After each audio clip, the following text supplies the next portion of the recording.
I can't do it. Okay. We'll do it live. Okay. No. We'll do it live. Fuck it. Do it live. I'll write it and we'll do it live. Right. Fucking thing sucks. In 5, 4, 3. Anyone claiming that America's economy is in decline is peddling fiction. I've abandoned free market principles to save the free market system. But we have to pass the bill so that you can find out what is in it.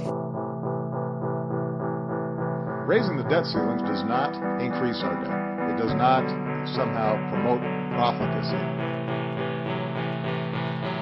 I know words. I have the best words. Nobody knows the system better than me, which is why I alone can fix it.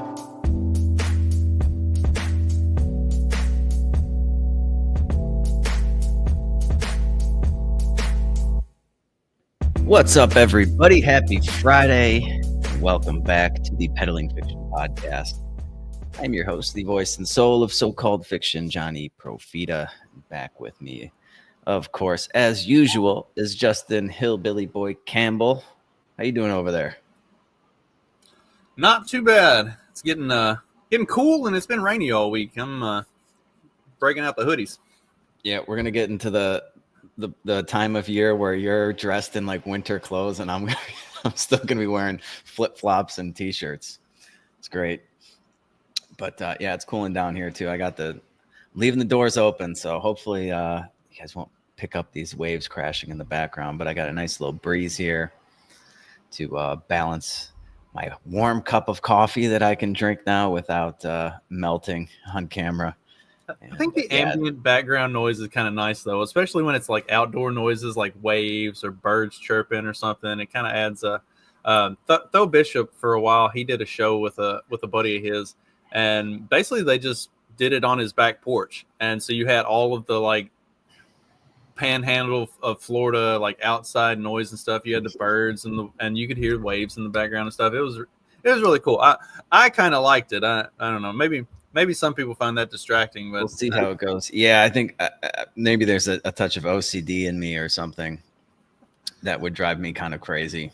I did an episode of my show one time, and we had like all the windows open because it was nice, like spring weather, and the chickens and the goats just like kept going nuts. Like every time I would try to sit down and record, they would just all go insane and start screaming in the backyard. So finally, I was just like, fuck it. It's just going to be all of the farmyard or the barnyard noises on the show today. Like I'm not trying to wait for them to shut up, because every time I hit stop and then try to record again, they start back up again. I was like, we'll just have all the animals in the background. Well, we'll see how this one goes. It is a little more relaxed Friday episode. We're going to have some fun with it. Because not only does Donald Trump have the best words, but he has the best cabinet now that I think we've ever seen. He's been making appointments left and right.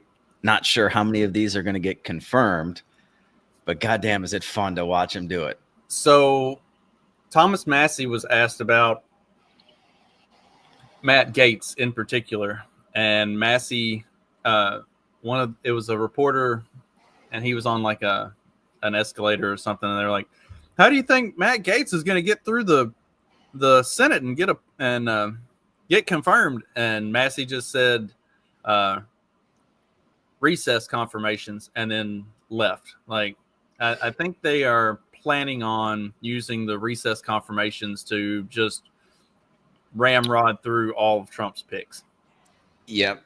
Yeah, because I think there's some clause that the president can use, right? If the Senate's fucking around, the House can be like, let's go to recess, and the Senate can be like, no, and then the president can just override it and be like, no, we're going to go to recess until you guys can agree on something or whatever. And then when they go to recess, he can appoint people as like acting so and so. Yep. Not a bad backup plan. And it's all 100% legal and totally. Oh, but that's not going to stop the story.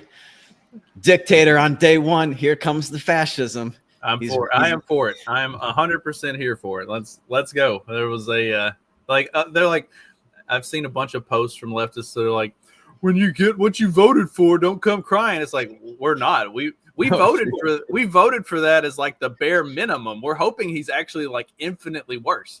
Like, if he just gives us the minimum that he promised, then we'll be happy. Like, it really is just amazing. They still don't get it. I don't think they ever will. The only appointments that they're not being like, oh, fuck around and find out, are the ones that we're actually disappointed about, like Marco Rubio and shit like that. They're fine with that.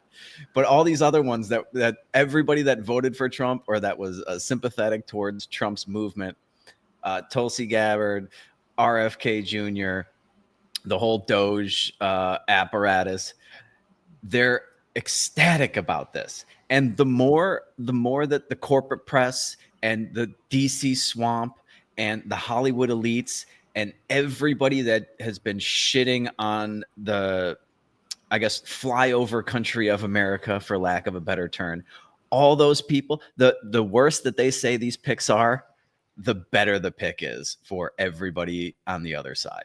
They just don't get it. There's no. It's incredible how fucking out of touch they all are.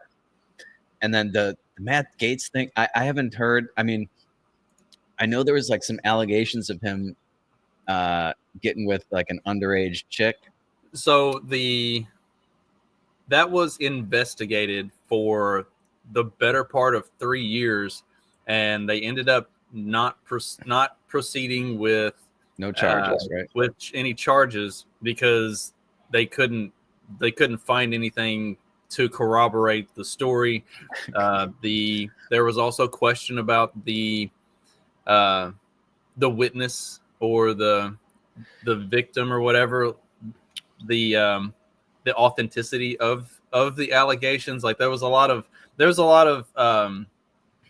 Matt Gaetz from the jump said this absolutely didn't happen. This is a complete like, they're trying to railroad me. And yeah, right. Yeah, well, nothing ever came of it. At this point, anybody that's upsetting the apple cart, they come at you with some of the most heinous accusation. Oh, sex trafficking, molestation, and it's just like, dude, my immediate gut reaction, if the person is speaking out against the state, is, oh, those charges are bullshit. Those charges are absolutely bullshit. I saw somebody post on Twitter, Matt Gaetz had sex with a minor that sent a Venmo to the guy who arranged the encounter, and he labeled the payment with the victim's name. And then he says, we have a literal receipt. And so I went into the comments, and of course the first comment is, where's the receipt? And he responds, or she, I don't know who's behind this account, but in the House ethics report, which you all agree should be released, right? And so, yeah, okay, so there is no receipt then. You haven't seen the receipt, but this literal receipt that exists, like, it's in one of these reports. Is this like when Adam Schiff said he had the evidence that Donald Trump was a Russian asset, a Russian spy? He'd seen the evidence, and Donald Trump's going down. His whole family's going down. That same report, or is it a different one? It's all just such bullshit, dude. Every time they say they have a receipt, they never fucking have it. It was like even just a couple weeks ago when they were like, "Oh, Trump, wants like Hitler commanders or whatever in the military." Here's the audio of him saying he wants everybody to be more like Hitler, and then you go down into the audio, and it's not Trump at all. It's all hearsay. Jesus Christ, dude, these people are fucking deranged, and they're just so out of touch. But the sexual charges, I can't remember the last time any of these were like, they had like a modicum of truth to it, unless it's like Epstein Island shit. Because, who knows what's going on with the Diddy thing as well. But it just seems to be projection from the left wing of America, as far as I can tell. As our aspiring Mitwit was saying, yeah, these allegations have been out there for years. Again, no charges were ever brought. They investigated it. If there was a Venmo receipt that says like, hey, thanks for getting me the 13-year-old girl to fuck. Like, first of all, who would goddamn do that? And yeah, if that was out there, then okay, I think they would have brought charges. They're just mad at Matt Gaetz because he calls fat ugly bitches fat ugly bitches. Is it safe to say that based off of your comments, you're suggesting that these women at these abortion rallies are ugly and overweight? Yes. What do you say to people who think that those comments are offensive? Be offended. Yeah. I mean, I can't remember the last time I saw a hot chick protesting anything. Hot chicks have it fucking great. They're not upset about a goddamn thing.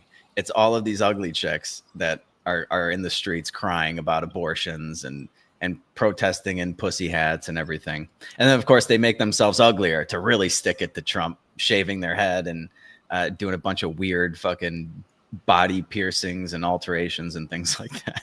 Really sticking it to the man. It's like watching like a teenage daughter rebel against her old man. Like Donald Trump's your daddy, and you're just doing all these things to get back at him for something, but you're hurting yourself in the process. Oh shit! What a time to be alive. The other thing that's pretty funny about all this is they're upset. Like the knock on one of the knocks on RFK was like he's getting too much pussy.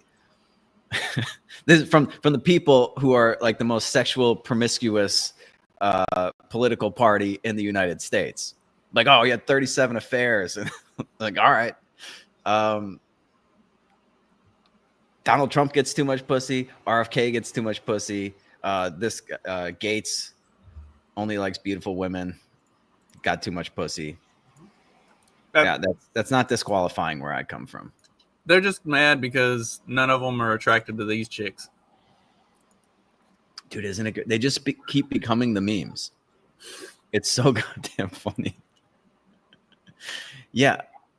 And then did you see the Babylon Bee had like a post? It was like, we can't tell if this white woman with a shaved head is a Nazi or protesting Nazis or something like that.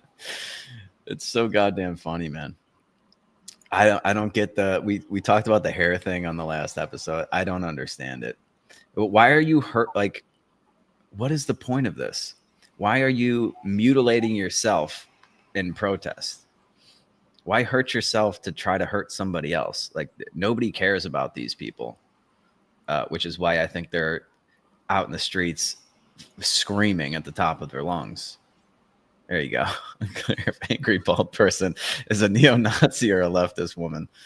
It's great, dude. Babylon Bee is just fucking hilarious.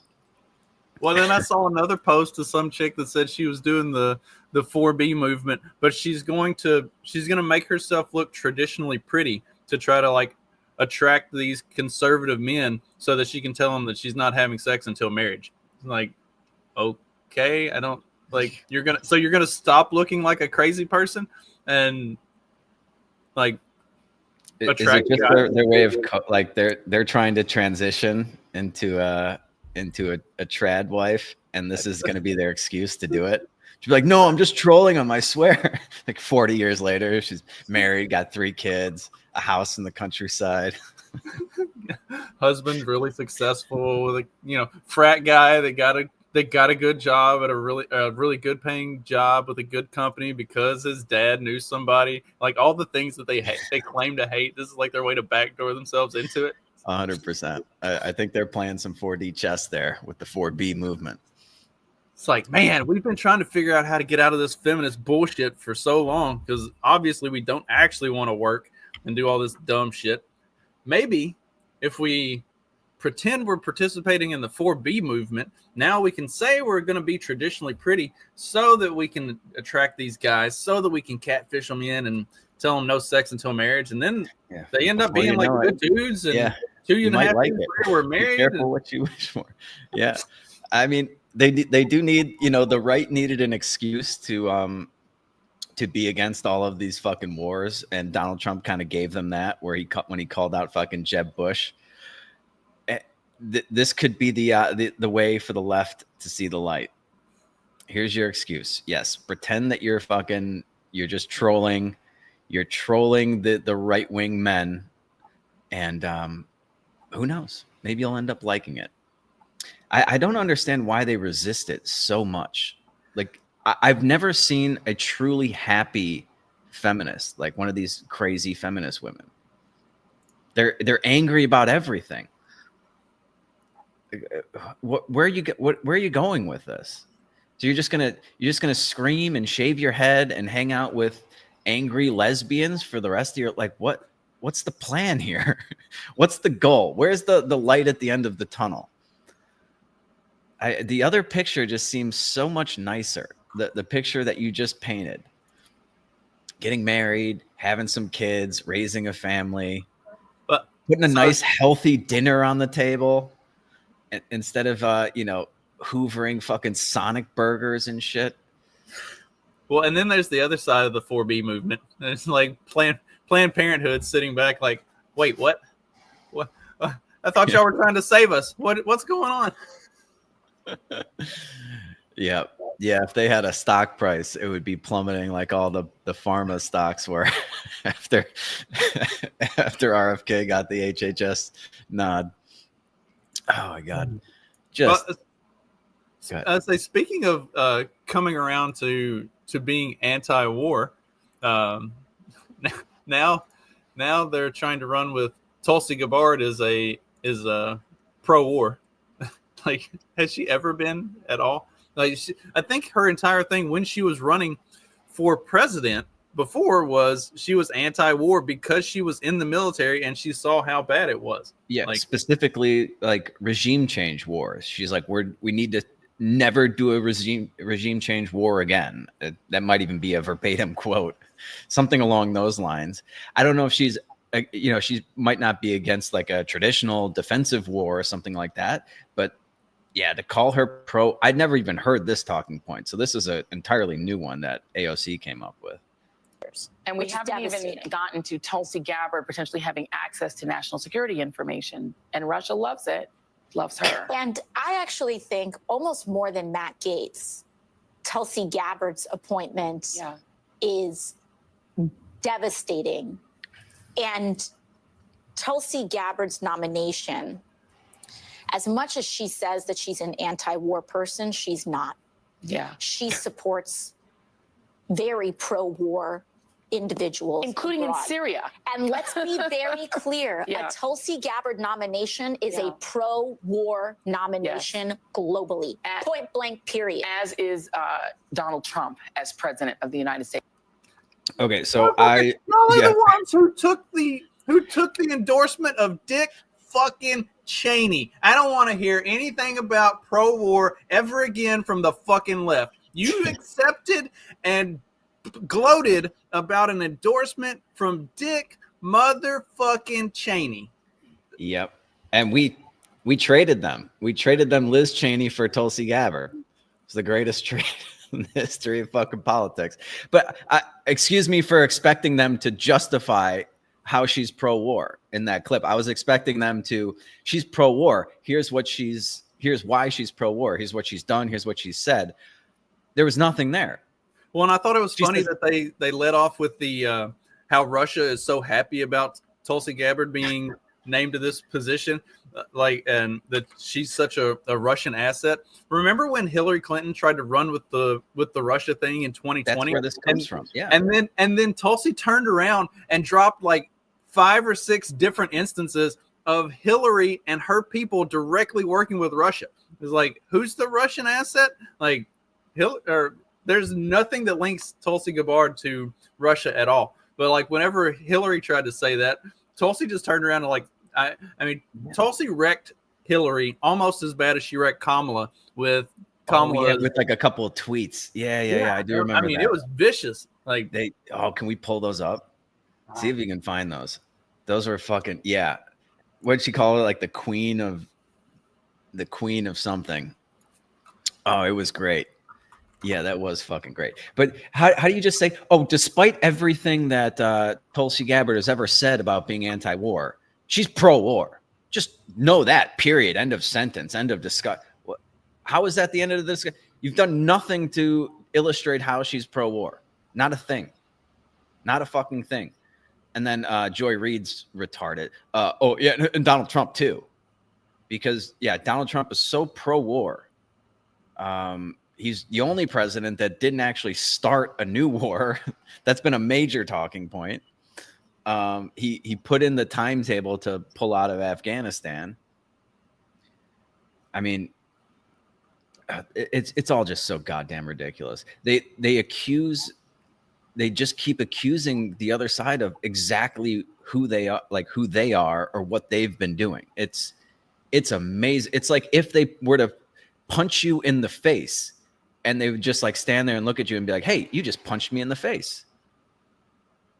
At a certain point, it's just like, wait a minute. Am I losing my fucking mind? No, you just hit me. You're the pro-war party. Like you said, you were just sucking Dick Cheney's dick 2 weeks ago. This is ridiculous. This is absolutely ridiculous. This is the people that never want the funding for Ukraine to dry up, that never want Israel to stop bombing the bejesus out of fucking Gaza. This is unreal, man. Tulsi Gabbard is pro-war. Okay. Oh my God, dude. Imagine like listening to these people and being just, they're 180 degrees off of every single topic, which is why their numbers are in the tank. Did you see that AOC? I've heard this. I haven't verified it. Maybe I'll pull up her Twitter. She removed the pronouns from her bio on Twitter. She did. Oh my God. What were her? Was she a she her? Yeah. Was she a she her? She was a she her, but now she has, maybe she's transitioning into something else. She's just got to figure it out. Well, there are a lot of theories that she's transitioning into a mother. She's been looking a little more voluptuous than usual, and has had kind of that certain glow that pregnant women get. Yep. Not saying it's legit, just saying there are some speculations, and if you've ever been around a pregnant woman, she's certainly showing some of the little telltale signs. Well, yeah. I haven't seen a lot of videos of her. She keeps posting things, but it's always like from the neck up too. So you haven't been able to get the full belly shot. Yeah, it's interesting. I'm here for it. I think it's fun. I think it's funny. I think the best reaction to Matt Gaetz' nomination or being floated as the Secretary of State is John Fetterman, though. I like John Fetterman a little bit more every day. I'm starting to think maybe like now that his brain damage is healed, he's becoming a right-wing plant. I mean, I would describe it as God tier level trolling to just trigger a full-on China syndrome to own the libs in perpetuity. Yeah. I mean, he's not wrong. He's not wrong. I mean, Donald Trump is appointing these people to the fucking departments that basically went after them. In each case, it's great. And yeah, Matt Gaetz is, well, we'll see. Cause I know there's a lot of fucking just traditional rhinos that are going to try to block his confirmation. And like you said, we could do the recess appointment thing. I think the rhinos might be treading lightly. There were a lot of rhinos that got primaried out in the primaries in 2024. Like rhinos had their moment in the sun in 2022 where the red wave kind of failed, and Ronna McDaniel, Mitt Romney's niece or whatever. Oh yeah, we were trying to think of her name on the last show. Yeah, she ends up getting washed out as the chair of the RNC, and a lot of things are different now. So John Thune got selected as the Senate Majority Leader, which a lot of people were kind of pulling for Rick Scott. It was between Cory John Corrigan of Texas, John Thune of South Dakota, and Rick Scott of Florida. Thune is at least better than Corrigan, not a whole hell of a lot, but Thune has also, at least for now, publicly been saying the right things, like he's going to do what Trump wants to do. So we'll see how that plays out. Scott was definitely a Trump guy through and through. Thune is a little bit questionable, but so far he's said the right things. I don't think anybody trusted Corrigan, regardless of what he said. So yeah. Well, the other thing is, I think anybody that votes against these nominations is going to get primaried big time. I mean, Elon Musk said as much. Yeah, and Elon Musk has billions to throw at these fucking things. So, but I think even just average, dude, everybody that voted for Trump, and remember, he won in a fucking landslide, wants these appointments, and they are going to take it very personally if you fuck around and you don't. Okay, yeah, there you go. Threatening to fund a primary challenge to any House Republican who doesn't fall in line with Trump's agenda. Yeah. Yeah. I mean, as they should. I mean, this is what people wanted. This is why they voted for Donald Trump. Everybody was expecting a lot of these cabinet appointments. Tulsi Gabbard, RFKJ, the Matt Gaetz thing. I mean, I don't know. I never really thought about it until then, but it's a pretty funny pick. It's a pretty fucking great pick for AG. And yeah, he's surrounding himself with Trump loyalists. Like, they say that like it's a bad thing. It's like, why wouldn't you do that? Especially after your first term as president, where everybody was fucking working against you behind the scenes. Right. When everybody that he put around him was stabbing him in the back because he went with the people that the RNC was telling him to go with, as opposed to going with people that he knew would be loyal to him. I can't say I blame him. I would do the same thing. Yeah. I want to surround myself with untrustworthy people that aren't going to do what I say. Yeah, career politicians. Retard would go with that. Yeah. But speaking of people you can't trust, Pocahontas had some thoughts on Tulsi Gabbard. Yes, let's hear from our resident I Indian.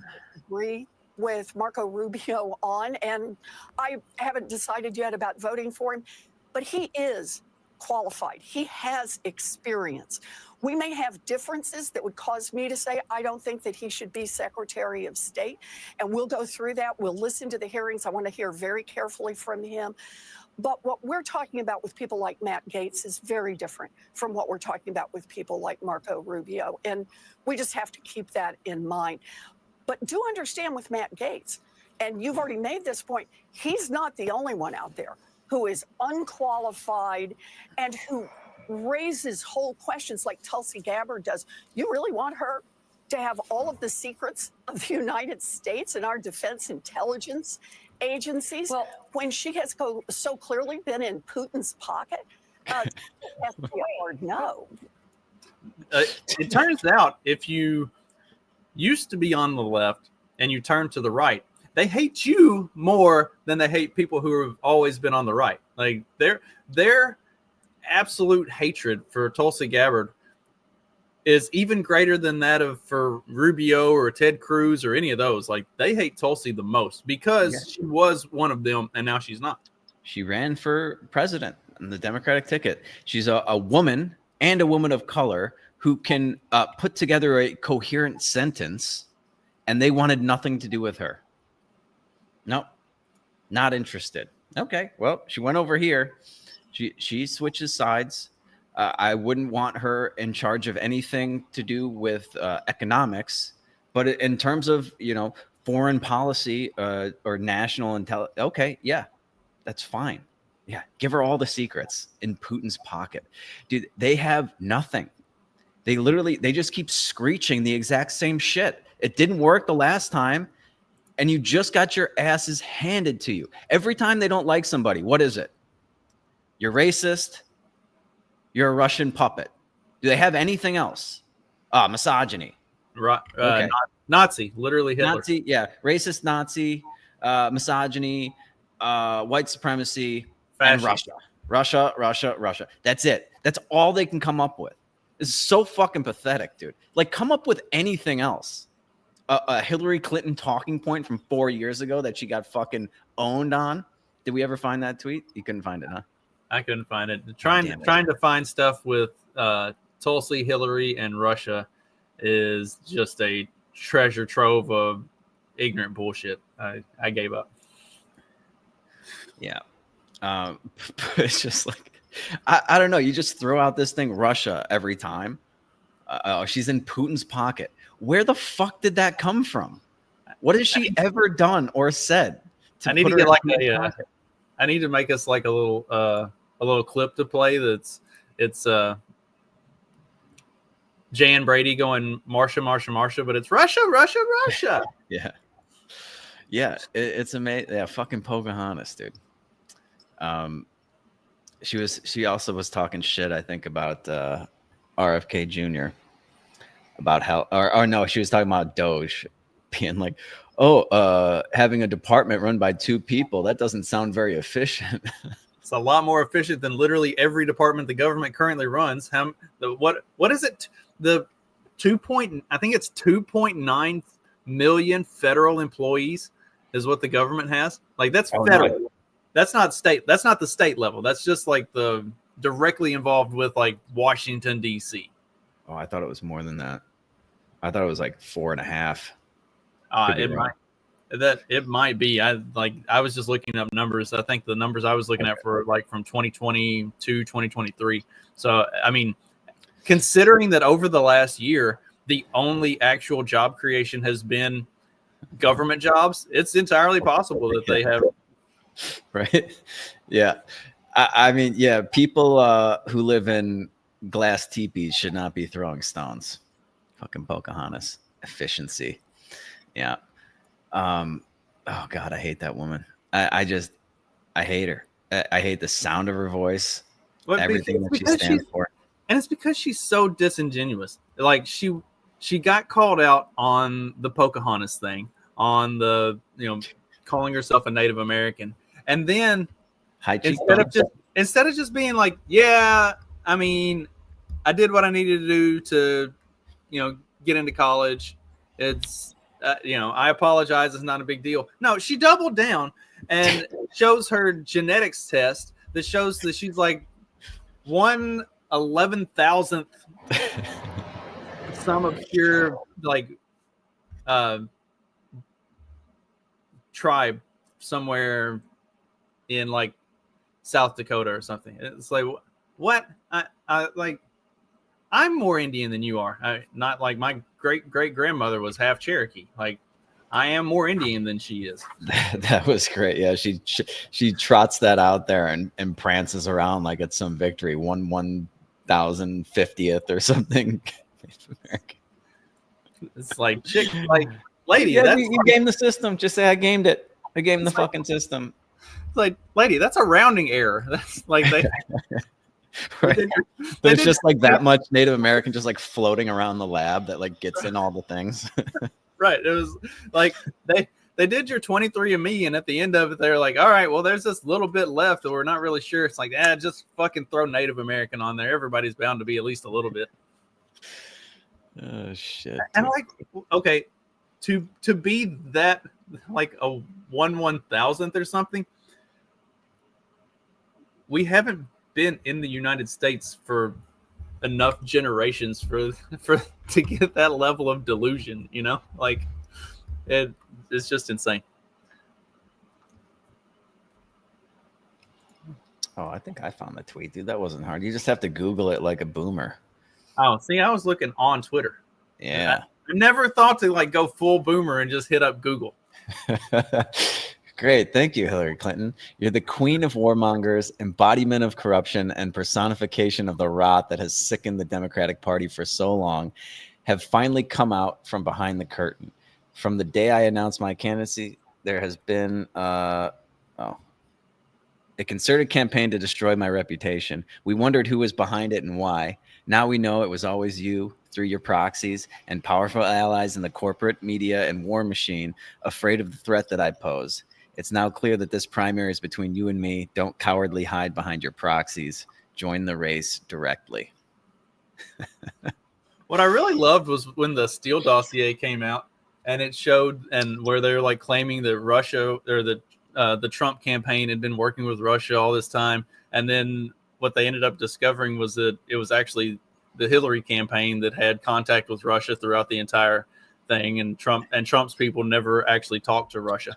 Yeah. Well, maybe that's how they know that all these people are in Putin's pocket, because they're in constant communication with Putin. Hillary's like getting the text messages from the KGB. It's like, yeah, we're sending money to Tulsi now. Oh shit! All right. Well, we want to hit some on RFK. We got to do some RFK. Say we've hit a lot on Gates and Tulsi, but we haven't gotten to RFK. I mean, RFK's the one that they're like really freaking the fuck out about. Oh yeah, the vaccine crew. The vaccine is taken to Twitter like fucking maniacs. Here we go. RFK has already killed people without even having been in any office, any official office of any sort. For Matt Gaetz will include many public discussions about the federal sex trafficking investigation. That's as long as it gets.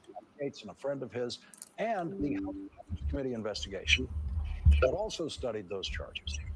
Robert Kennedy Jr.'s confirmation process will include much public discussion about his unwelcome touching of babysitters and other very bad behavior as he made life difficult, to say the least, for all three of his wives consecutively.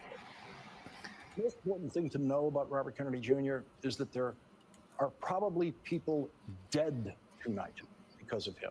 Thousands of people who followed his medical advice on vaccines in the middle of a deadly pandemic. At least Matt Gaetz didn't kill anyone.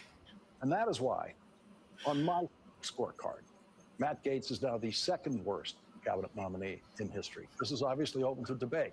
History. I suppose it is possible someone worse can be announced for Secretary of Education or Commerce or Agriculture. Washington is now reeling from 2 days of shock from the Gaetz announcement for Matt. Dude, okay. First of all, okay, this is what qualifies as reporting on the news, and the most important thing to realize is that there are probably thousands of people dead because probably. What the fuck is that? What? Because of his because he was platformed big time during the whole COVID thing, and nobody took the vaccine, and now they're all dead because of him. Yeah. Okay. Probably. Well, and then we've got RFK directly responding to some of these, like him being anti-vax and stuff like that.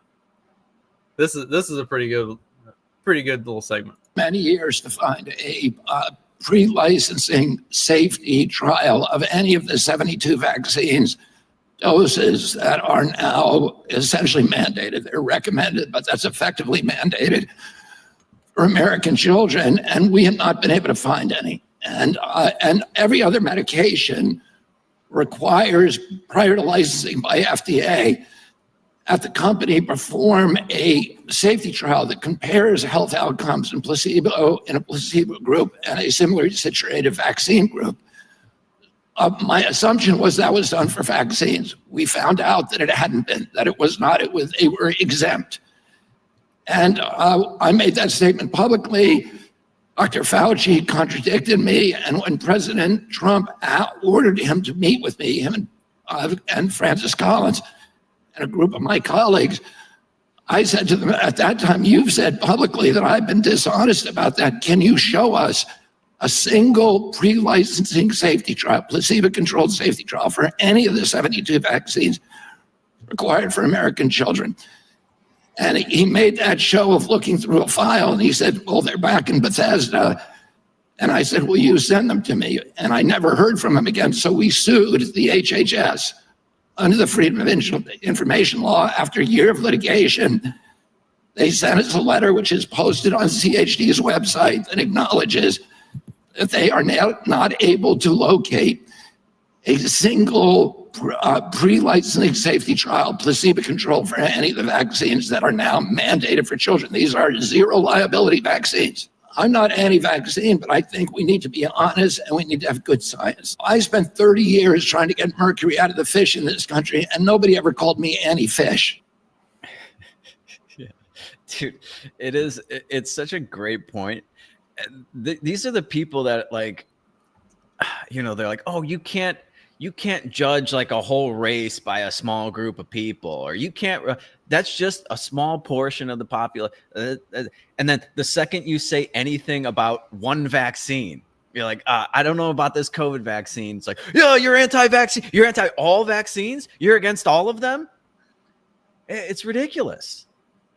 Maybe we gotta look giving into hepatitis B vaccines to newborns. Like hepatitis B is a sexually transmitted disease. Why are we giving this vaccine to newborns? You know, just asking general questions like that. But, and like he said, like there are a lot of these vaccines, the 72 on the plan, the program or whatever, they are effectively mandated. Like they're recommended, but then if the doctors don't give them, they'll strip them of their licenses. Like there was a doctor, I can't remember where it was like in Oregon or Washington somewhere, that like all he was, or maybe it was Colorado. Anyway, a state out west. All he was doing was just like giving parents the option to look at the information, all of the like public information about all of these like vaccines that their kids were getting.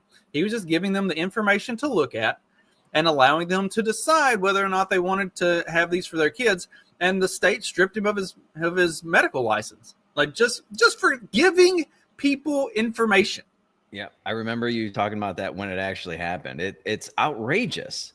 And it's their way of getting, oh, we never forced anybody to do anything. It's like, yeah, you really did. You really did. Somebody, Dr. Andrea C. Love, PhD, she's claiming the U.S. has 15 vaccines for kids, less than 18. And then she lists them: MMR, DTaP, pneumococcal, rotavirus, Hep B, Hep A, polio, some sort of influenza that I can't pronounce, meningitis, flu, COVID-19. She's like, not 72 doses, not 72, it's 35, which, okay, to me, 35 still sounds like a lot. I don't know. I'm not a doctor. That seems like a lot. But then she just gets eviscerated in the comment. She's like, okay, MMR is measles, mumps, and rubella, I don't know, which is 3. DTaP is also 3 antigens. So when you actually add up all these things, it does come close. It comes out to like 72 doses. It's just, I don't know, man. That's a lot of shots in the arm. I don't remember getting that many.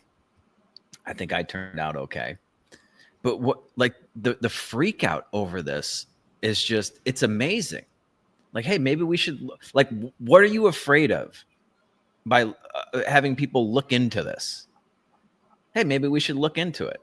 Oh, no, don't. It was like when they told you not to do your own research during COVID. and what's his name? Jimmy Dore had that great fucking comedy routine about doing your own research. It's like, yeah, it's called reading. It's like, oh, you're going to go buy a car? Don't look into it. just do whatever the salesman says. That's the thing. They're like, you're not a scientist. You can't do your own research. It's like, okay, but like I do have reading comprehension skills above that of a like 3rd grader. Unlike most of America, I can read and comprehend and understand how to like actually do research on and understand how to actually like look stuff up and find, except for like a Tulsi Gabbard tweet. Apparently, I don't know how to look that up, but like real stuff, I know how to look at real stuff up. Yeah, don't let the Southern drawl fool you, ladies and gentlemen. Not just a hat rack there. But it's just like, I don't know. There's on the one side of the scale, you have big pharma, who the left used to hate, who stands to make trillions of dollars off of sticking needles in people's arms and injecting them with God knows what. And on the other hand, on the other side, you have be like, hey, maybe we don't need all those things. Like, let's see what's going on here. There might be some adverse effects. We're going to have polio is going to come back. Okay. Well, How about we'll put polio? That'll be the last one on the list of vaccines that we get to. We'll start with COVID-19. We'll work our way down. I don't know what to tell you, but like, okay, did you get the polio vaccine? Then you have nothing to worry about, right? Again, like if you've been vaccinated, what are you freaking out about?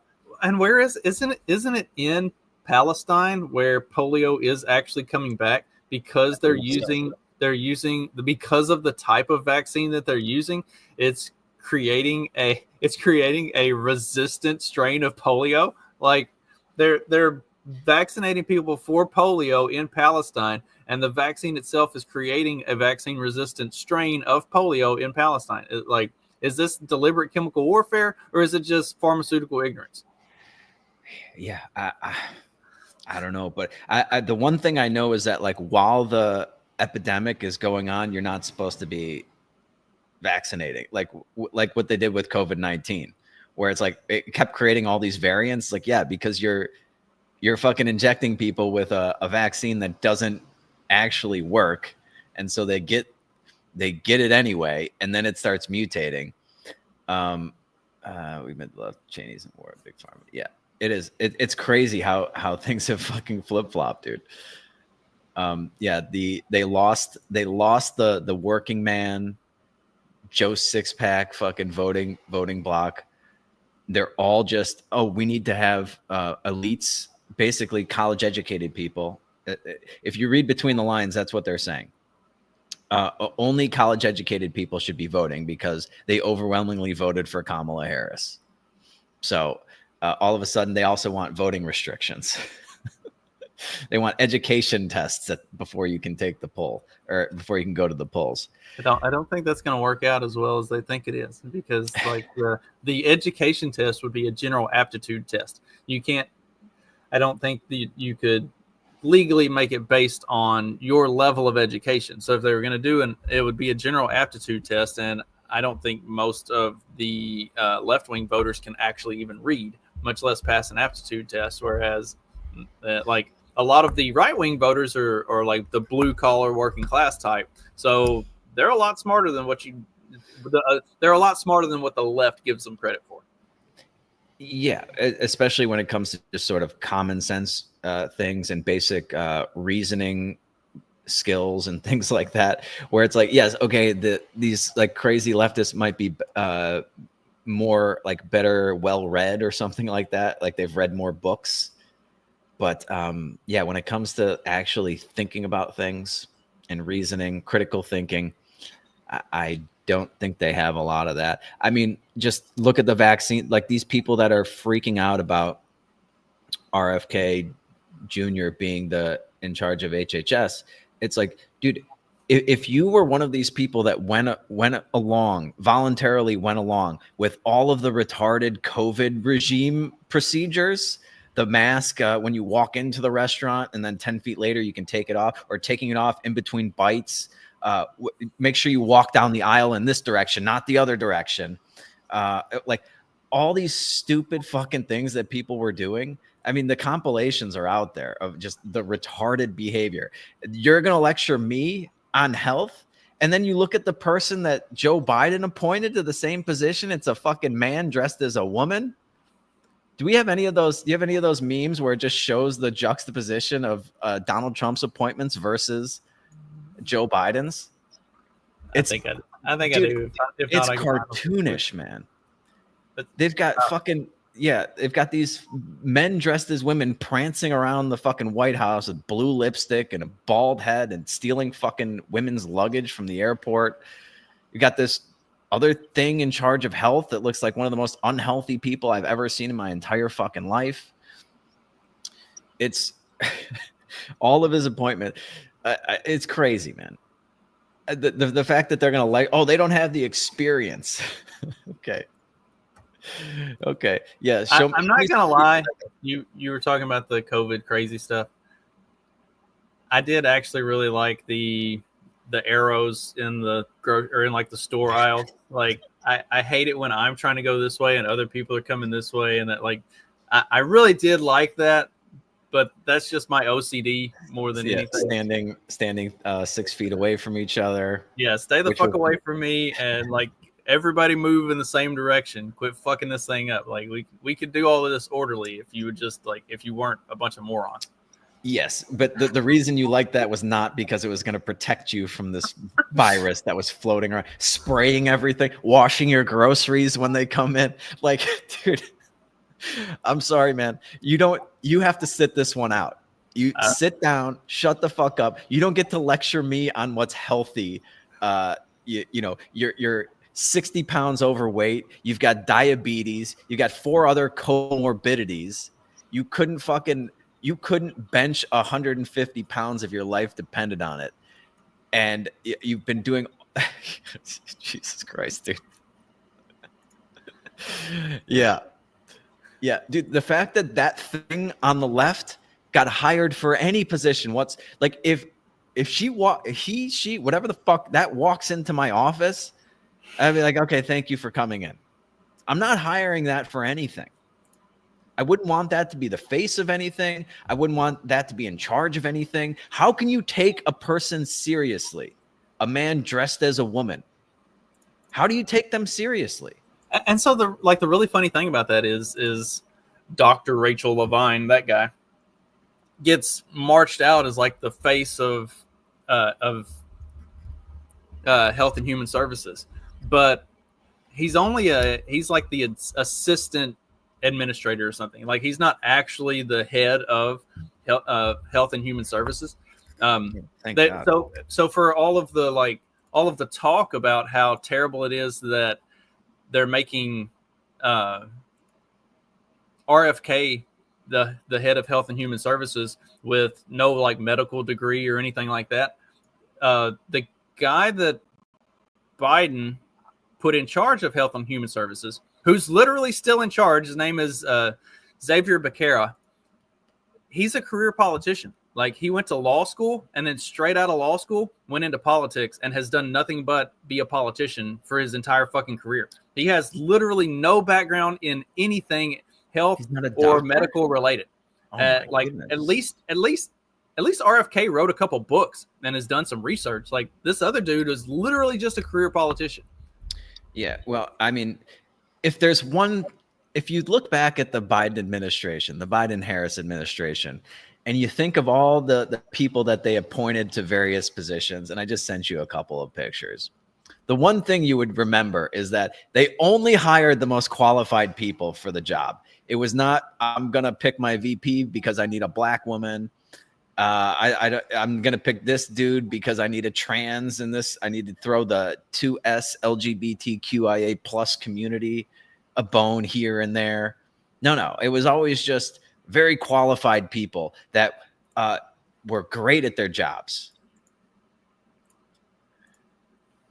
Here we go. And the really funny thing is this dude down here on the bottom right got fired for stealing luggage at the airport. Yeah. And what was he in charge of again? I can't remember now. Okay, well, yeah, it's the dude who's bald as a cue ball, wearing blue lipstick and a green sparkly dress to something that he probably stole out of somebody's luggage. And then you have Karine Jean-Pierre. She's got to be the most incompetent press secretary I've ever seen. Just awful. And then, yes, a little like just what.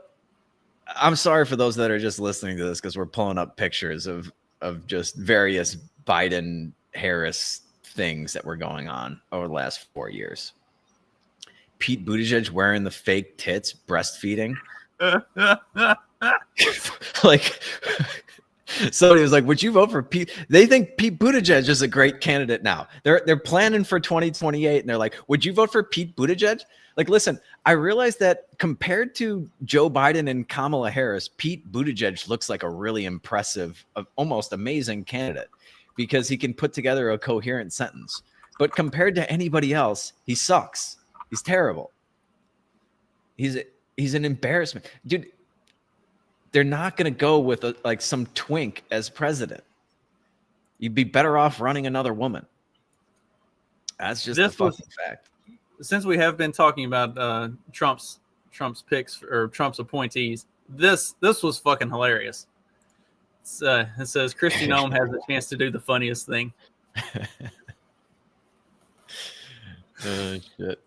I think Robbie the Fire had a great tweet about this too. I don't want to butcher it, but I should pull it up because I think I gave it a like, but it was just he has a new special out too, which is pretty funny. You guys should check it out on YouTube and go check out I was just on there on Wednesday. It was a lot of fun.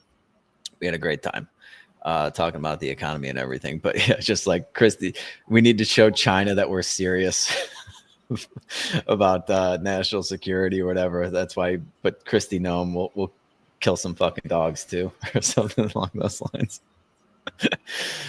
Oh shit, dude. Trump is just, these picks are fucking, not only are some of them just like very intriguing and great, but they're just fucking hilarious too. And all the right people hate them. All the right people. Right. Like John Bolton. John Bolton has been doing the rounds on NBC, MSNBC, CNN, all of the mainstream news channels talking about how terrible all of these picks are. It's like, dude, you were like, you were probably the top of the list for the worst pick ever. But what are you talking about? How bad these are? Yeah. And like, nobody cares. We don't care what fucking John Bolton or Liz Cheney or Jen Psaki or any of these other fucking retards have to say about any of these picks. Well, no, I disagree. Them hating it is an endorsement. They just don't realize it. If they actually like the pick, then I'm like, oh shit, that was a bad pick. That was probably a bad pick if it gets their nod of approval. But if they hate it, dude, they are great contrarian indicators. Anything that they hate, we love, and that's the law. Christy Nome picked for Homeland Security because if you're going to get tough with China, you got to let them know we kill dogs too. Oh shit! But yeah, I mean, dude, they don't understand that they're, first of all, nobody values their opinion. We want the opposite of what they want. If they like it, we hate it. If they hate it, we love it. I don't know. And that's why they're all leaving Twitter in droves. They're all just sending out these fucking, I'm getting off of Twitter. It's become a cesspool. It's like, no, you're just figuring out that nobody likes your shitty opinions and you can go fuck yourself. They're getting ratioed on everything. Every time they tweet out their retarded opinion, there's 10,000 people that tell them how stupid their opinion is. It's like, yeah, I wouldn't want to be on Twitter either. It's like Don Lemon announced that he was leaving Twitter. He did that. He did his like initial big X show where he interviewed Elon and came across like an absolute asshole the entire time. That thing got several million views just because he was interviewing Elon. And then everything he put out after that just like fell off the cliff and did nothing. Yeah, he completely embarrassed himself with Elon. And then he fucking just completely tanked. He had like a great deal. He was offered millions of dollars by Elon to fucking do something on Twitter. And he basically he tanked it on purpose. And now he's figuring out that, nobody likes he doesn't have the backing of the corporate press, and like his show just doesn't get to be played in every fucking airport in America 24 hours a day.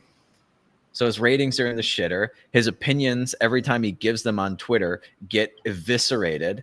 He's like, oh yeah, I don't like this. So I'm going to take my ball and go home. I'm going to be on YouTube and Facebook. It's like, all right, dude. Yeah, go ahead, get out of there. Stephen King's leaving. Okay. All these people are threatening to leave, and all these people are threatening to quit the government. The FDA and Department of Homeland Security, National Intelligence Agencies. They're all threatening to quit if these appointments go through. It's like wonderful. We won't even have to give them fucking unemployment. Oh shit! Don went fired through anyway. He actually deleted his account. He didn't just like leave and. Who did? Don Lemon. Oh yeah, he's officially gone. He deleted the account because I clicked on a link to his farewell post and it's gone. It pulls up. Yeah, it pulls up. This post is from an account that no longer exists. So well, How many like you think he has like a fake account so he can still be on Twitter? Oh yeah, Don Lemon is probably worse than fucking Kevin Durant having burner accounts so he can check and see who's talking shit about him. It's definitely like, yeah, you gotta. I mean, it's for sure probably the best place to get news, the fastest. So yeah, they'd be at a huge disadvantage. Not like they actually really want the real news anyway, but yeah, it's great, dude. All these people are leaving X because it's become too toxic. Apparently, a bunch of them are actually following through and leaving the country as well. I saw that Eva Longoria packed up her family and left the country. Yeah. Yeah, it's just become too toxic. And by toxic, they just mean that they're realizing nobody likes them. Personally, I've always been a huge San Antonio Spurs fan, and Tony Parker was my point guard, all through high school and college. And Eva Longoria was a cheating whore and divorced him. So fuck that bitch. She should have been deported a long time anyway. But that's how's she looking these days? About the same, actually. It's kind of fucking crazy. Damn. She's aging very well. Well, I hope at least she didn't shave her head or anything. Yeah, I'm pulling up some pictures. She does look pretty good. Damn. Like, damn it, couldn't she have at least got fucking ugly or something? Nope. Yeah. First, you got to go off the the liberal deep end where you just fucking mutilate yourself somehow, make yourself look as ugly as possible, and then you can go. But that's the thing is she's never really been one of those, like, really far out there ones. I never would have expected that she was conservative or anything. But, like, her leaving was kind of shocking because I didn't think she was really outspoken about her politics or anything. But I mean, yeah, she might have been. Maybe she was leaving anyway, and she just threw that out there to score some points with her liberal friends. I haven't seen her on anything in a while, so maybe that was like a ploy to get another like TV show deal or something. It's like, hey, I'm leaving the country. Yeah, I hadn't heard her name because of Trump. So it's like, oh yes, we love you. Now we'll give you a commercial deal or something. Yeah. Yeah. And then some of these other lesser known picks, the Hegseth, what's that guy's name? Yeah, Pete Hegseth. He has gotten some controversy stirred up because Newsweek is running with the article.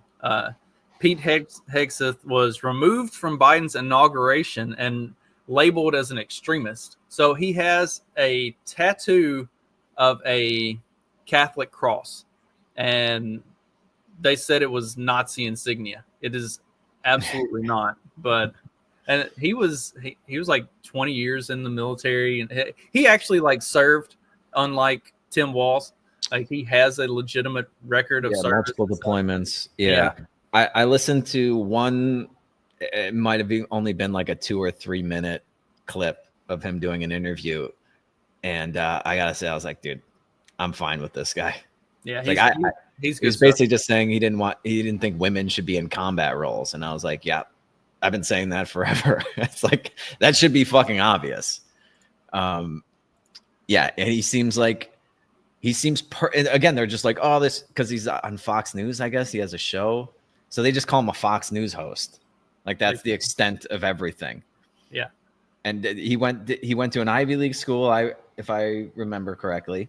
Yeah. He's served in the military, multiple deployments. He's got a couple Bronze Stars, and he's like he's a soldier's soldier. But they're just like, Fox News host, he's not qualified. If he was trans, he'd be qualified. That's all it takes to be qualified. From the left is you just have to be one of these minority groups that qualifies you for anything. You have to be oppressed.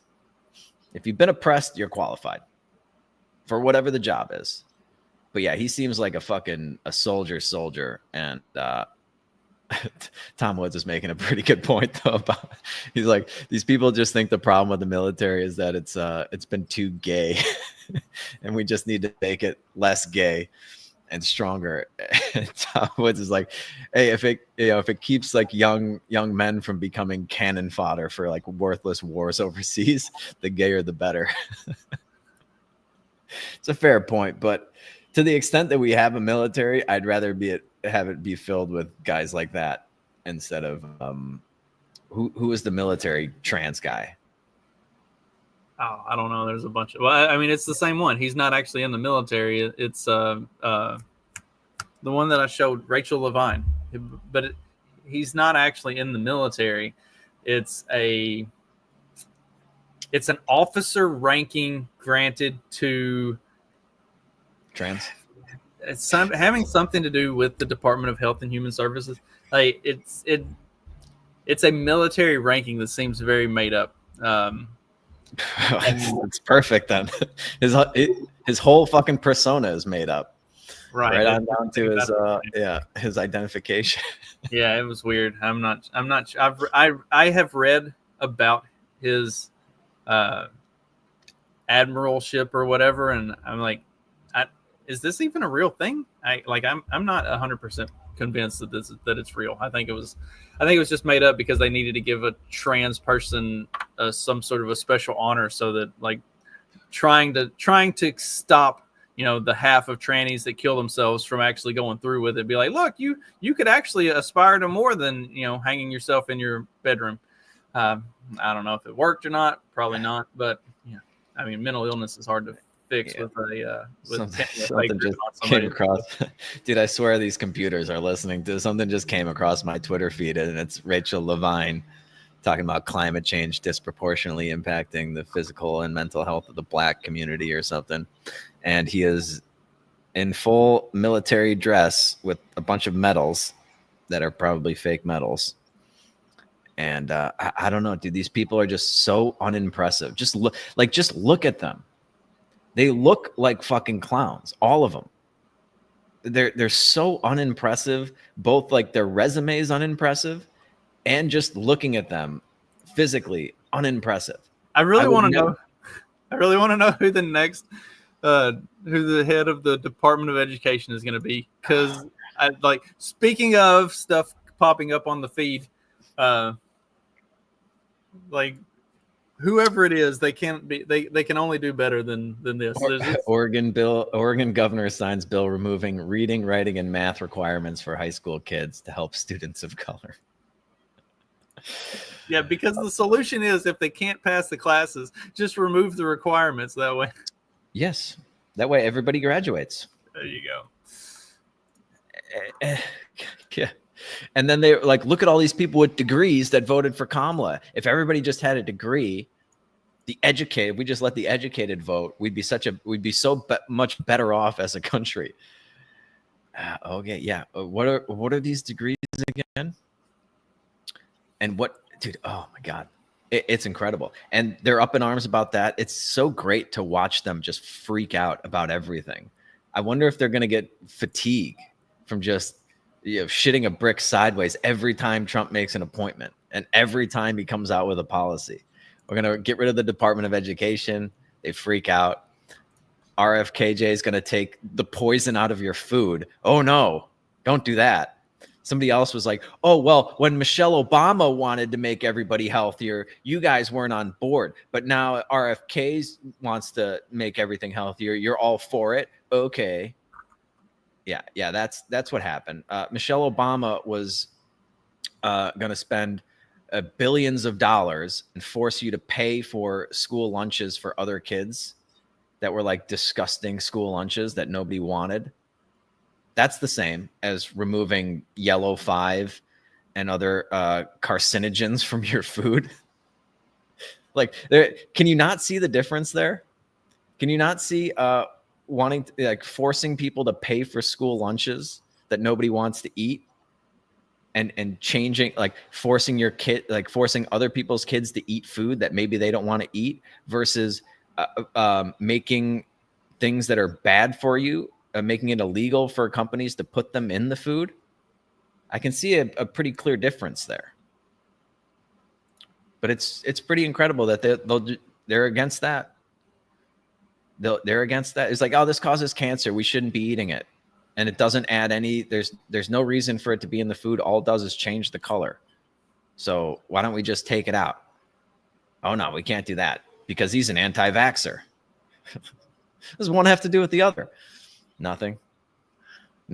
It's, dude, It's wild, man. Just watching their NPC chips get like constantly replaced, and then they just go off on these fucking on the new programming.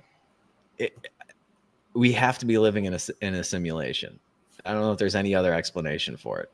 It was funny you mentioned people leaving, and I was trying to remember where it was that they were leaving to. And as I was scrolling, I came across one of them that said they were leaving and going to Gabrielle Union said leaving and going to Blue Sky. So I started looking up Blue Sky, and it's like a micro blogging app. I don't know. It's I wonder how long it'll take Blue Sky to end up like Mastodon, where all of the leftists leave Twitter and flock there, and then all of a sudden like kitty porn starts going through the roof.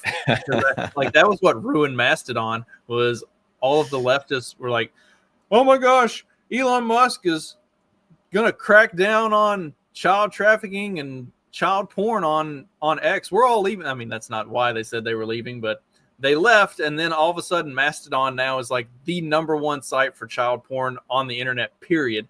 And I think Mastodon ended up washing out because of that. But like the leftists all flooded off of Twitter to Mastodon, and then like crashed the thing with fucking child porn. Like, is this? Well, you know, they're not pedophiles, Justin. They're minor attracted people, and it's not like it's a sexual orientation. It's not a crime. Okay. I think that's where we're at now, or at least that's where we were, and that's what they're trying to force down the throats of the American people. And that's another reason why Donald Trump won in a fucking landslide, because we're not gonna play that game where you go from pedophile to it's just a sexual orientation. It's no big deal. I have a wood chipper that has the sexual orientation of being attracted to minor attracted people. Dude, it's amazing. Like, you have on the one hand, the one side of their mouth, they're like, oh yeah, no, they're not pedophiles, they're minor attracted people, and it's just their sexual orientation, and we shouldn't criminalize it. And then they're like, oh, Matt Gaetz, he had sex with an underage girl. It's like, pick a lane, pick a fucking lane. Oh god, I'm trying to find that post. I didn't flag that one. But yeah, dude, just the juxtaposition of every Trump appointment versus everybody who's currently in that position is just so goddamn delicious. It tells you everything you need to know. It could be just like it could be a book with no word, just like a picture book of what like why did they lose the election? It's like, here's just the pictures, and you just flip through. And if you're a normal person who's attracted to adults, and who would put a minor attracted person into the wood chipper, it's pretty out. You don't even need words. You just need these pictures. Yeah. Fucking lunatics, all of them. It's, god damn it, this is going to be so much fun, man. The next 4 years are just going to be unbelievable. Unbelievable. Well, it might not be, so he's got, 2 years till the midterms. The first 100 days are going to be a lot of fun. That's when you really throw your weight around. Yeah. The first year and a half should be pretty entertaining. And if enough goes the right direction in that first year and a half, then that should set the Republicans up pretty well for the midterms, especially to hit rhinos in primaries. Like, there are a lot of races that, like, you don't need to pick up seats in the midterm. You just need to get rid of the ones who are not loyal to Trump and are not going to play ball. So, like, doing what Elon was talking about and funding people to primary all of the rhinos, like that would be more like, focus on keeping the seats you have and flipping them from rhino to good candidate. Can we just do that? Like, that would be the can we find a way to get Todd Young out of Indiana? That would be great. I might fucking primary Todd Young. Fuck it. Well, the other thing is, though, with a lot of these appointments, your fear is coming true. They're losing a lot of good people in Congress. There are good ones available to be nominated for those spots. Like the governors and stuff can put good people in those positions to follow up. But then it becomes a question of, will the governors do that? Like DeWine in Ohio seems to be a Trump guy, so he'll probably make a good pick to replace Vance. DeSantis, after getting out of his own presidential run, got on board with Trump and a lot of the Trump agenda, so he'll probably make good picks to replace Gates and Rubio. But like, what are some of the other ones going to do? That's where it gets kind of sketchy. Yeah, there was. I forget who posted it on Twitter where he's like, yeah, Trump should start offering like Lindsey Graham positions and then just fire them after they leave. Offer Lindsey Graham a position, let him resign from his current office, replace his ass, and then 2 weeks later fire him. Like 100%. Oh, that'd be great. Just start rolling them out like that. Sorry, I got distracted. Are you watching the Tyson fight tonight? Iron Mike back in the ring? Probably going to. We got invited. There's a little old bar in town that had closed down a couple years ago, and they're going to be opening back up, and they're doing like a special event tonight, like an invite only thing. And we've got some neighbors that are going to be doing live music there, and so we got invited. And they're going to have like free food and drinks and stuff and show the fight. So we might go there. And if we don't go there, then I'll just watch it right here behind me. Yeah. I guess Tyson gave him a little bitch slap in their last little fight promo thing. Yeah. Somebody was like, is this show or is this for real? It's like, it's all show. Everything about this fight has been a show. Like it's building up the Jake Paul versus Mike Tyson. Like, the whole thing is theater, but that's what makes it great. Like, and that's what also is probably going to make the fight all the more great, because I don't think Tyson is going to come out for a fight playing around. Like, he's going to come out trying to decapitate Jake Paul. He is. Don't forget, he's a fucking psycho. Like, I don't care if he's 58 years old. He's nuts. Did you see the thing where it was like a thing where his son said that he wanted to be a boxer when he grew up, and Mike Tyson just straight up said, "You can't take punches." He's like, "You've been raised soft." He said, "You haven't had the upbringing necessary to be a fighter." He's like, "I didn't have a choice. I had to fight because I needed the money." He's like, "I have raised you with all the wealth and privilege that you don't have to, so you can't do it. Like, just don't even think about it." And that's usually with like the best boxers. It was like they're way out of poverty. It was punching. You punch your way out. That was like the best chance they had, especially like in Mexico to Canelo Alvarez and things like that. But yeah, he's you can't manufacture a fucking killer like Jake Paul. That's what he said. Gosh, Tyson said that he's a manufactured killer and I'm a natural born killer or something like that. There's an interview that Tyson did with like a little girl, and she asked him what he hoped his legacy would be whenever he was dead, and he's like, "I'll be dead. I don't care what my legacy is. I don't care about legacy. What's a legacy?" Yeah, that was hilarious. Legacy is just ego. Yeah, he's like, I want to die in the fucking ring. Yeah, he's nuts, man. He's certifiable.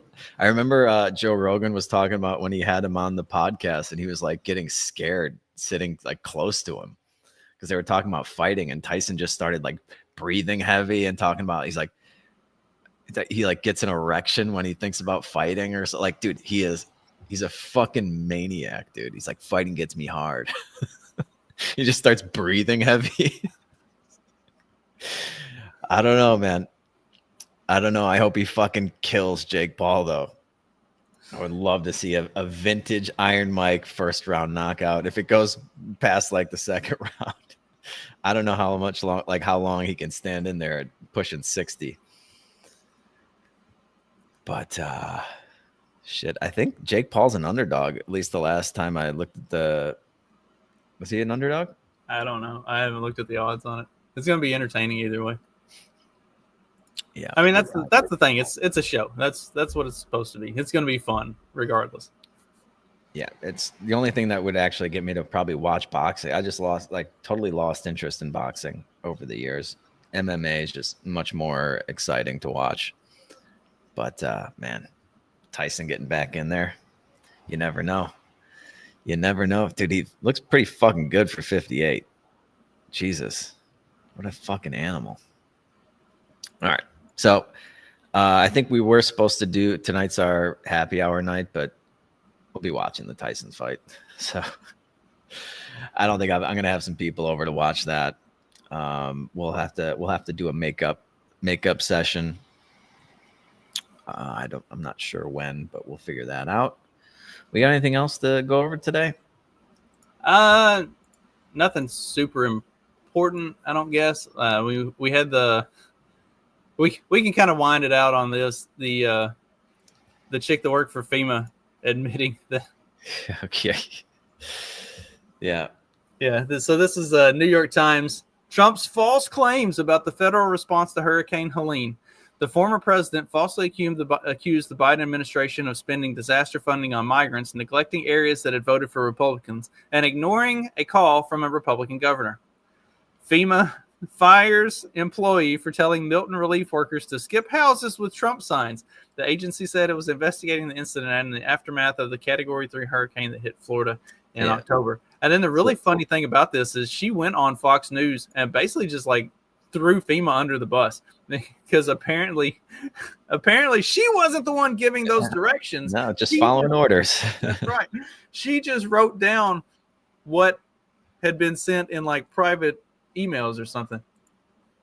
No, the highlight here is the Trump campaign signage. But if someone is in another, like an urban community, and it's a different culture and someone feels uncomfortable, we can't go to that home. If you have loose dogs and someone on the team is comfortable with dogs and another person is not, we can't go to that home because of safety precautions. So you feared the Trump houses. The people on FEMA were fearing the Trump houses like they were fearing people with vicious dogs in their backyard. Exactly. And that's based on the trends. You can ask FEMA for incident reports. They have those because they ask us to report out if there's an incident at home.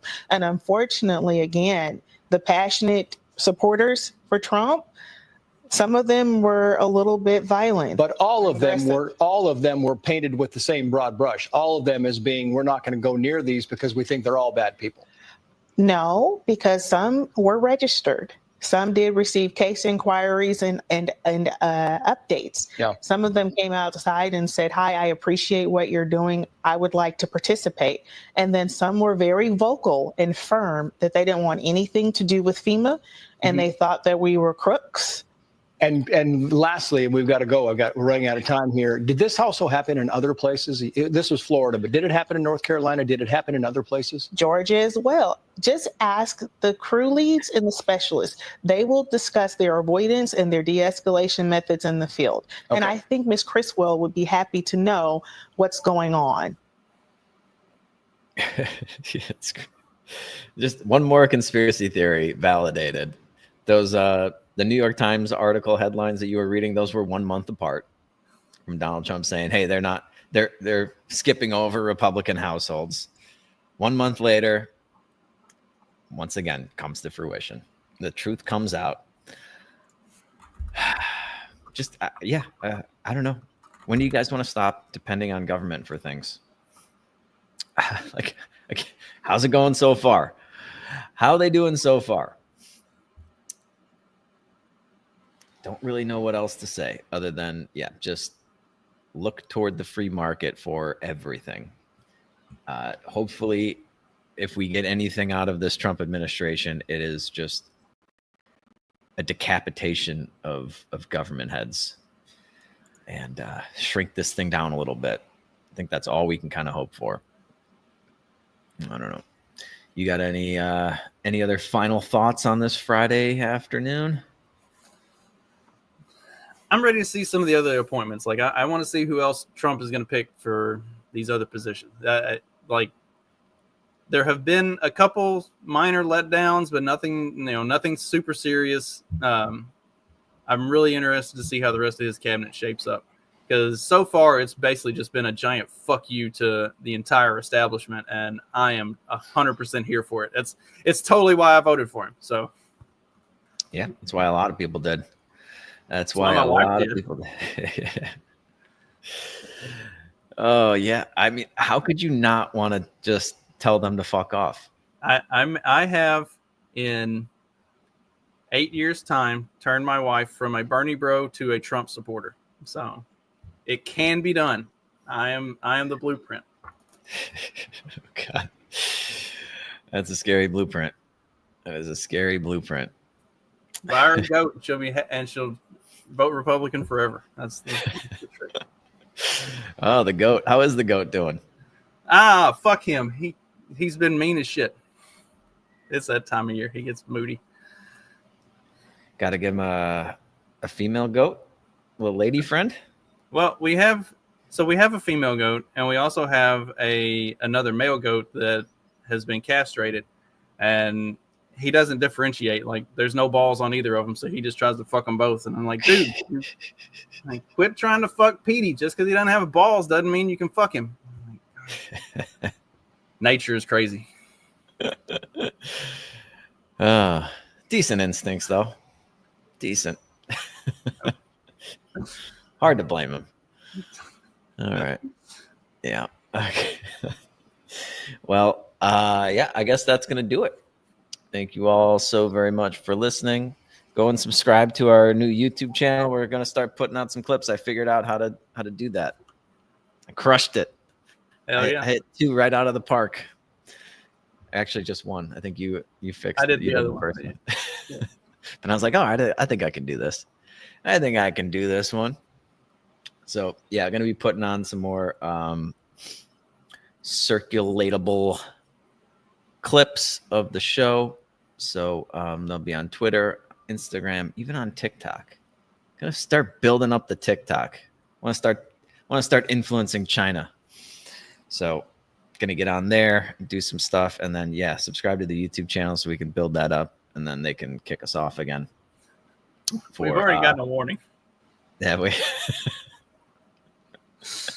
But once RFKJ gets in there, we can talk all the anti-vaccine stuff we want.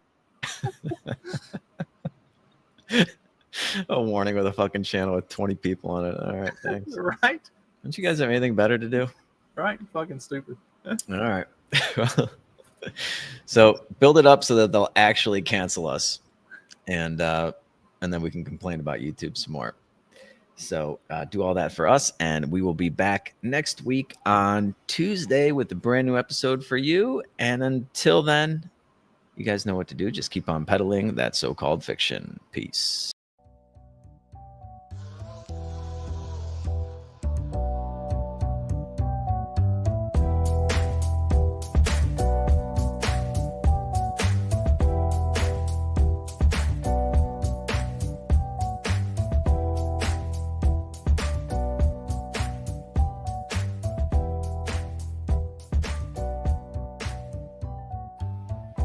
Did our thing just did it freeze?